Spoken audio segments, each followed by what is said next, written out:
नमस्ते सुभाषजी। नमस्कार सर। अनि हजुरको भिजाहरू लागेको छ हैन रोमानियाको? हजुर सर। एकचोटि हजुरको डकुमेन्टहरू देखाउन मिल्छ? मिल्छ सर। यो मेरो भिजा सर। यो श्रम पेपर। अनि यो ticket sir. Okay, all right. हजुर। अनि हजुरले एप्लाई गर्नुभएको कति महिनामा हजुरको भिजा आयो त? मेरो अप्लाई गरेको 8 महिनामा भिजा लाग्यो सर। हजुर। अनि तपाईँ रोमानिया जाँदै हुनुहुन्छ अनि कस्तो अनुभूति भइरहेछ?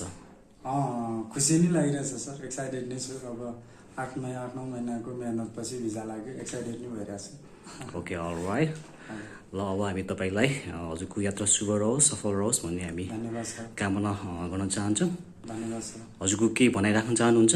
हजुर, अब मेरो त हजुरहरू पनि जसले भिडियो हेर्नुहुन्छ, अब हजुरहरू अब रोमानिया जान चाहनुहुन्छ भने या सरलाई सम्झिनु भयो भने उहाँ मार्फत हजुरहरू पनि रोमानिया आउन सक्नुहुन्छ। यति नै भन्नु। कस्तो धन्यवाद। धन्यवाद।